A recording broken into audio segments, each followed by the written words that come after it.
بجائے اس کے کہ ان کے موقف کو سنا جاتا، ان کو اریسٹ کرا دیا آن دی اسپاٹ اور جیل بھیج دیا۔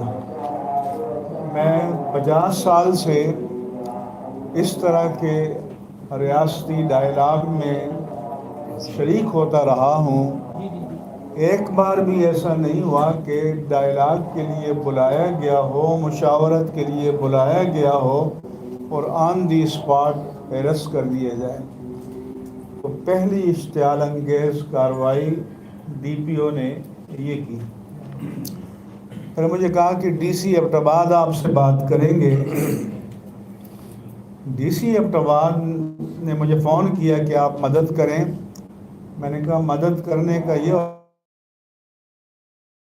ہوتا ہے کہ دوسرے فریق کو اسپیس دی جاتی ہے۔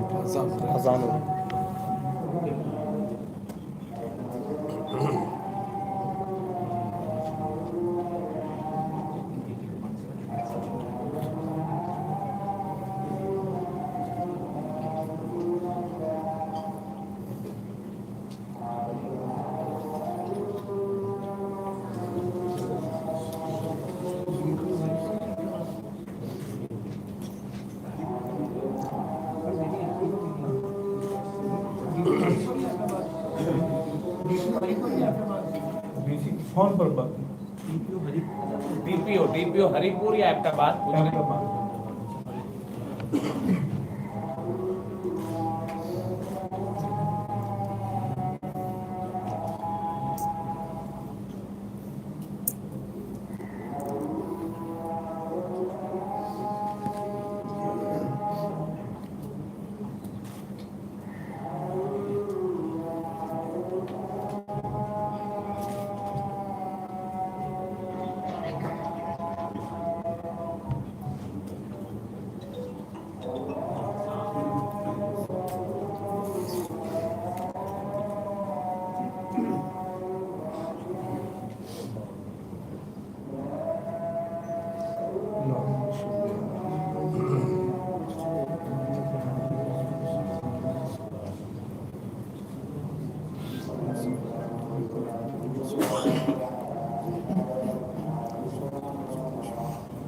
تو میں نے ڈی سی سے کہا کہ آپ ان کو اسپیس دیں، یہ وہاں جلوس نکالیں اور آپ سیکیورٹی دیں۔ میں ان سے کہوں گا کہ نہ گورنمنٹ کے خلاف کوئی نعرہ لگے گا، نہ لوکل ایڈمنسٹریشن کے خلاف کوئی نعرہ لگے گا، اور نہ دوسرے مکاتب فکر کے خلاف۔ وہ اپنا درود پڑھتے ہوئے جائیں گے اور دعا کر کے ڈسپرس کر دیں گے۔ ڈی سی نے کہا کہ ٹھیک ہے، کل کمشنر کی میٹنگ ہے، اور اس نے میری رائے سے ایگری کیا۔ سیٹرڈے کو کسی نے رابطہ نہیں کیا، سنڈے کو بھی نہیں کیا۔ منڈے مارننگ کو مجھے مفتی عبد المبارک صاحب کا فون آیا کہ بہت ہی بڑا سانحہ ہو چکا ہے۔ تو جب ہم آئے تو ہمیں پتہ چلا کہ وہ جو جگہ جس کو وہ کنٹراورشل کہہ رہے تھے، امیر معاویہ چوک کے پاس سے حویلیہ میں، تو ٹی ایل پی نے بتایا کہ وہاں سے ہمارا یوم پاکستان کا جلوس بھی نکلتا ہے اور یوم دفاع پاکستان کا بھی، اور کوئی مسئلہ نہیں ہوتا۔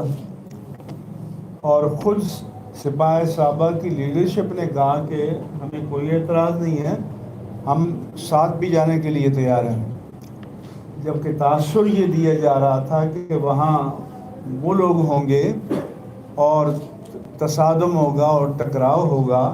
یہ جھوٹ ہے، کیونکہ معاویہ اعظم نے خود آفیشلی اسٹیٹمنٹ دیا ہے کہ میں ٹی ایل پی کے ہاں جاؤں گا بھی، تعزیت بھی کروں گا، بتاؤں گا بھی کہ ہمیں کوئی اعتراض نہ تھا، نہ ہے، نہ ہوگا۔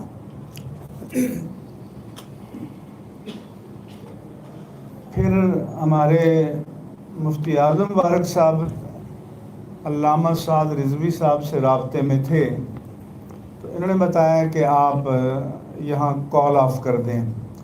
آپ حضرات سے جو ادھر گئے ہیں، ہری پور سرائے سالے سے آگے جاتے ہیں تو حویلیاں شہر دائیں طرف اوپر ہے اور نیچے